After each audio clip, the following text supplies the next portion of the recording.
right, guys, I'm back. It's Sunday, May 25th, and I got my hot batter matchups coming up. I got four today. You can see the screen looks a little different, but everything you've known over the past however many weeks is still there. It's just in a different location. So first matchup, Rafael Devers versus Dean Kramer. And you can see the pitch arsenal is tucked over to the far right. Okay, you can see the arsenal and what Kramer throws in the middle of the screen. He throws the four-seam fastball about 32% of the time, and he gives it up at a 366 batting average. Oh, man, not very good. And you can see what Devers has done against the four-seam fastball all season long, a 272. And then you can see the curveball about 24% of the time. Devers, a 462 batting average. I'm absolutely loving what I'm seeing here. Kramer, a 233, surrender to that pitch.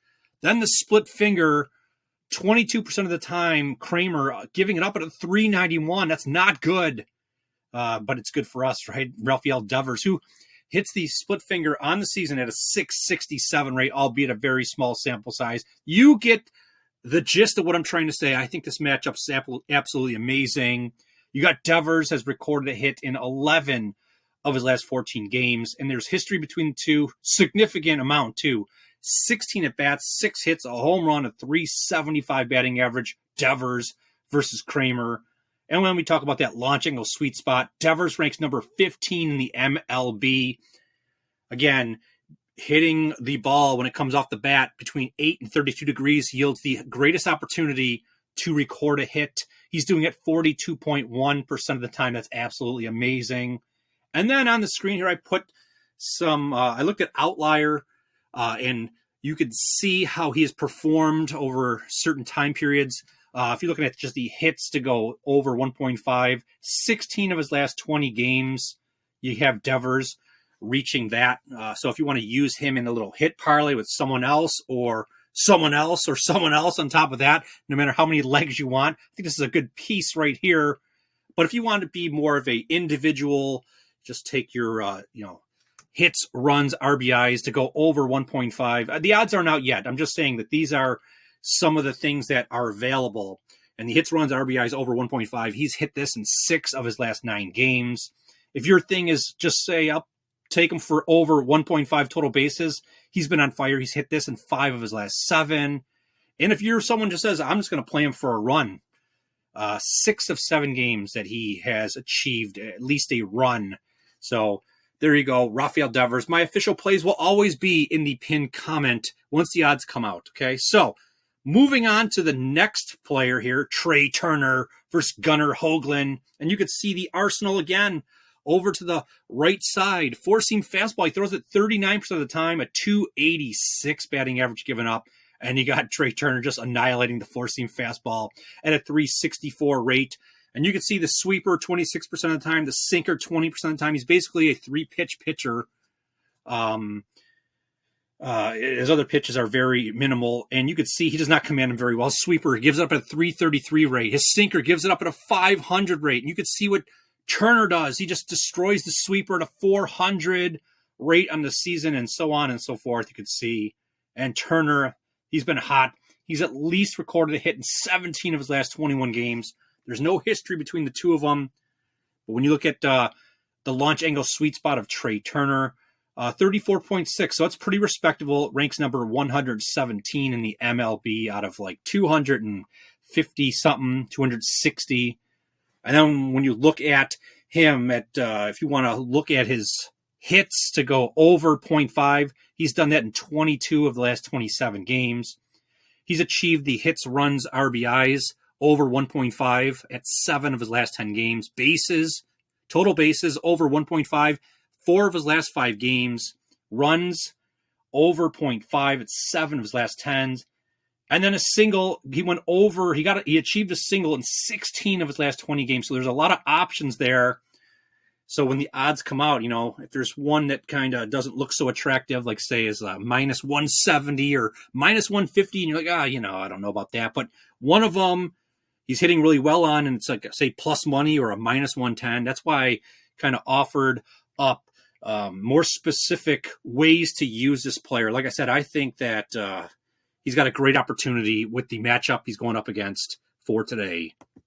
And then you got Kyle Tucker versus Nick Lodolo. And you can see the arsenal right there. You can see Lodolo, the curveball, 41% of the time, not good. A 333 batting average given up. And you can see Tucker, a 333 batting average against that pitch. And then it's almost like a mirror image. Like, okay, so they're both 333s on the curve. They're almost the same at the sinker. Lodolo, you're getting worse. A 412 batting average given up. And then Tucker, a 429 batting average all season long against the sinker. And then they both are the same batting average, a 375 batting average given up for Lodolo on his four-seam fastball. And then Tucker, a 375 batting average all season long against that pitch. So Tucker, relatively hot in the short term, hit in 6 of 8 games. No history between the two. And Tucker launching a sweet spot of 38.4%, which ranks him number 50 in the MLB. Now, if you're looking at Tucker just to get a hit, maybe parlay him with some other players, he's achieved this in 13 of his last 20.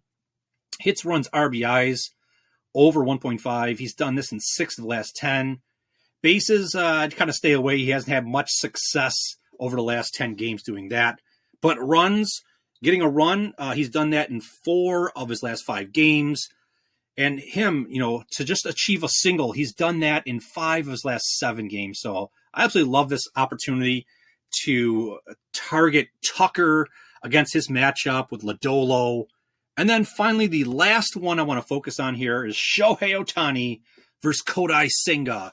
And you can see Senga's pitch arsenal in the middle of the screen right there. The only one that I'm loving everything I'm seeing other than that fork ball. He throws that about 32% of the time. It's his second favorite pitch by 1% less than his first favorite, the four-seam fastball. So that's the only wild card in this situation. I think, Ohtani this is a great matchup for him. Ohtani's been hot. He's got a hit in 21 of his last 25 games. A little history between the two: 3 at-bats, 2 hits, a 667 batting average. Ohtani over Senga.